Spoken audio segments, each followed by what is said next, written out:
A woman sits in the corner of an office. Behind her, a shelf and desk with files neatly positioned.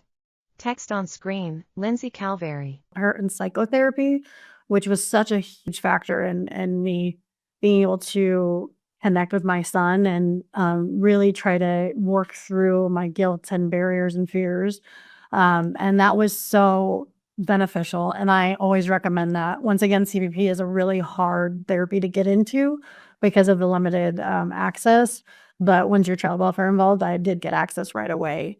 And that was such a huge step. And I was able to, while doing therapy with my son, that therapist started referring me, had noticed that, hey, you've suffered some trauma, you're, manifesting PTSD. And she had recommended that I started some cognitive therapy on my own. And so I started doing that.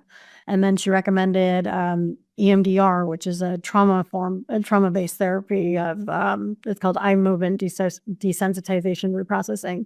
And so that was super helpful. And I attribute a lot of my success to that, because I was able to deal with all the issues. The substance isn't the symptom; it's not the problem.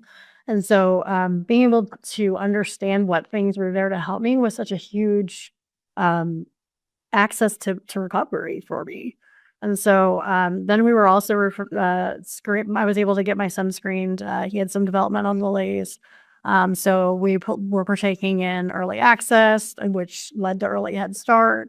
I utilized a program called Safe Care, which is an in-home program, that honestly, it sounds so elementary, but I hadn't really matured emotionally, and I didn't know how to be a mom. And so they come into your home with my son there. They taught me when do I need to take my son to the doctor? When do I need to take my son to a hospital? When can I treat him at home?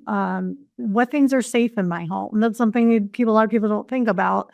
And there's a lot of people that do, but for somebody who had been using for so long, I didn't really know how to be an adult, let alone a mom. And so it was really helpful to be able to ask really simple questions and feel comfortable with being a mom again.